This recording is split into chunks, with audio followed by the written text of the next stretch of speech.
Hello, good morning mga kasirit. Nagparang araw. Ngayon is back to tutorial tayo ngayon. Balik ay dumating na yung ating roofing materials dito sa Sangguniang Project.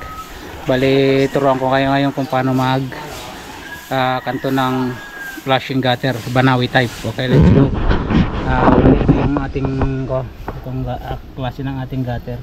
Tapos ito yung flashing. Yan ang pagdudutungan natin. Yan, isturo ko sa inyo step by step kung paano siya gawin. Kakabitan na natin yan. Nalagyan nila ng mga alambre yan. Okay, let's go. Yan, unang step mga kasiritis ko, tulad ng mga tinuro ko, refresh ko lang sa inyo. Yan, putol muna tayo dito ng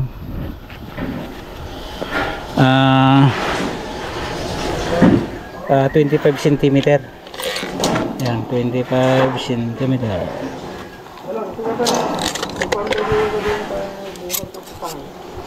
Adi dagan na dayay ko mo dito. 25 or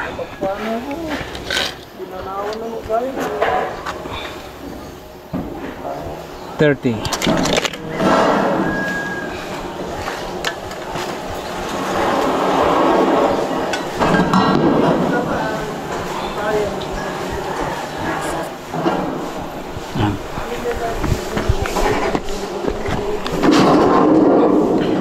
cm ito mga siret. Ito yung magsisilbing takip sa dulo ng ating gutter. Ang gamit tayo dito ng long nip marker. Mas kitang kita nyo yan. Bali 9 pesos lang to sa Shopee. Let's go. Tabasin na natin. Where's the tapos mas gamit na tayo dito na split cut na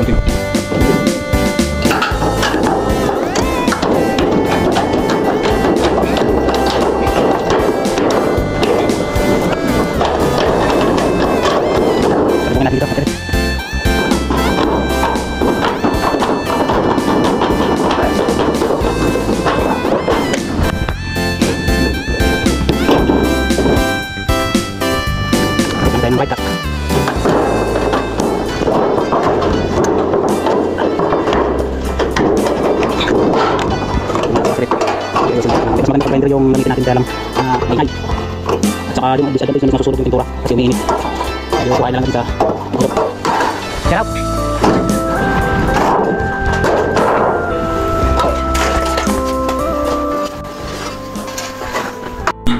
Yan mga kashiret, adjust lang tayo dyan ng 2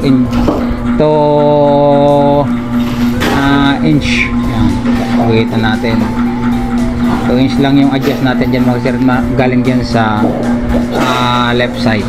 Yan, tapos yan ginuguhitan natin is naka 90 degrees yan, tapos yan tutok doon sa nakatutok dun sa guhit natin, 45 degrees, and then another 90 degrees na naman yan mga kasirit. Okay, 90 degrees, may aso kasi mga kasirit, tapos another 45 degrees na naman yung mga kasirit. Ganyan lang kadali. Ito yung napakadaling gawin na pagkakanto, lalo na dun sa mga beginners, sa mga professional. I salute you all latero. Yeah.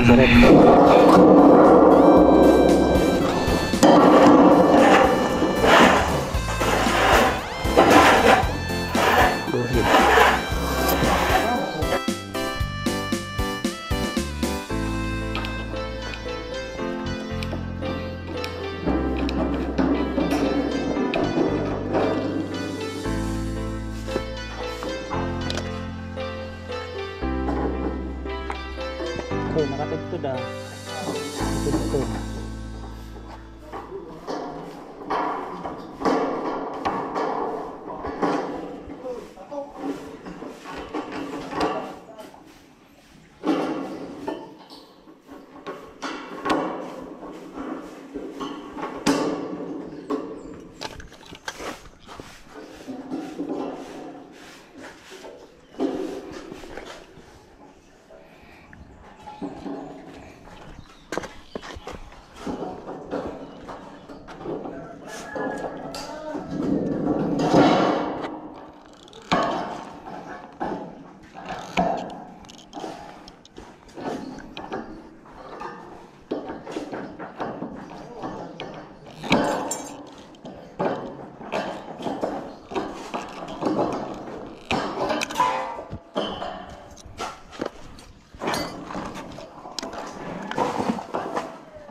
Yan mga kasirit, bali na itupinan natin yan.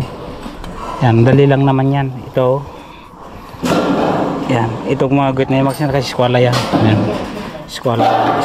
Tapos ito naman, walang yan, naka 90 degrees. 90 degrees ito, naka 90 degrees yan lahat. Ito mga kasirit, ito. Yan. Ngayon dito naman tayo sa takip. Same procedure, kita ko na lang tayo.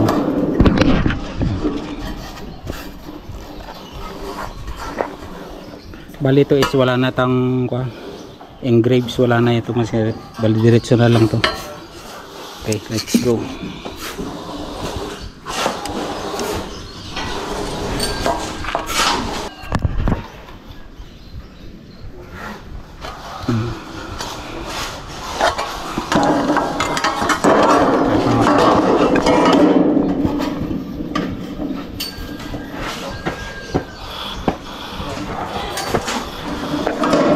Wala natin para yan, eskwala yung 90 degrees.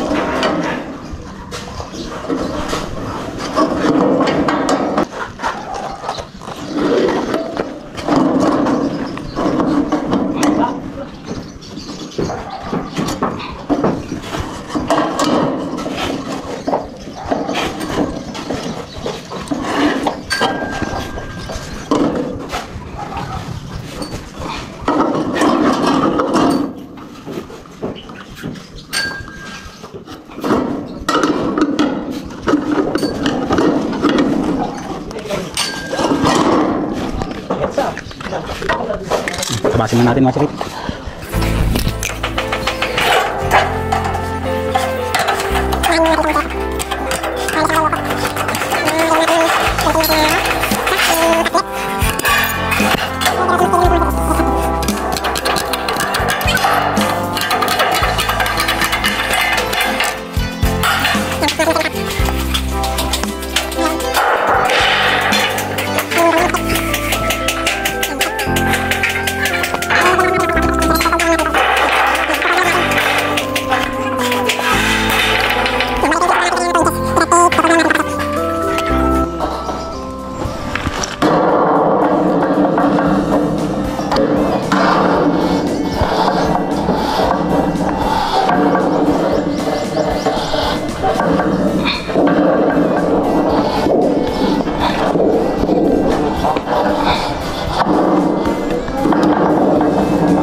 Ito yung maging itsura sa loob kasi ito mga sir, tatakpan natin to dito, mga dito gagawa tayo ng pinakatakip ng gutter para mas ma-accurate. Yan, ilalagay na natin. Yan mga sir, ito bali rivet na lang natin. Yan.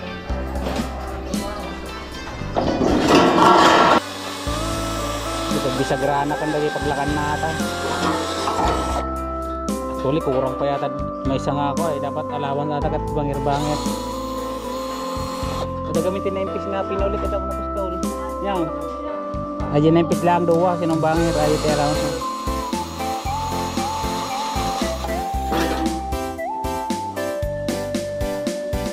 Sin.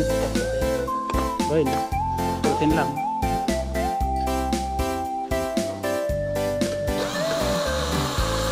Alawan sa 30 kota, 5.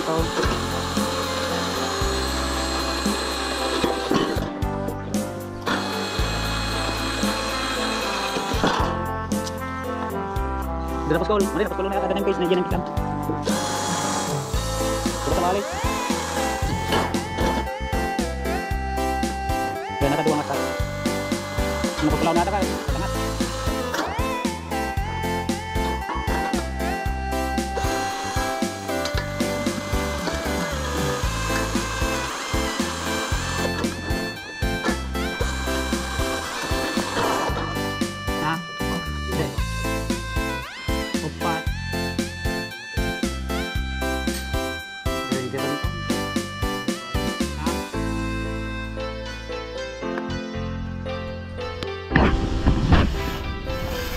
madali pag binutas-butasan nyo na to kasi may guide na hindi nadudulas, hindi risky sa kamay. Linis.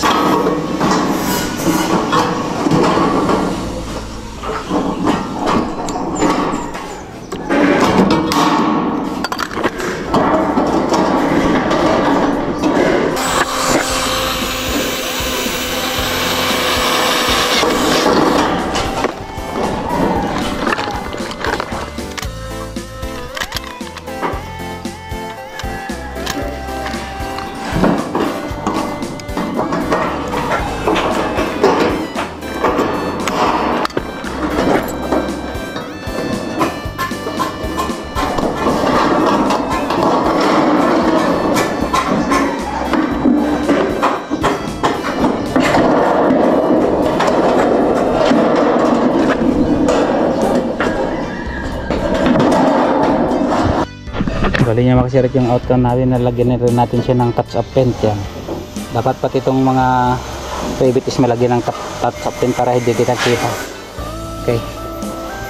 Yan.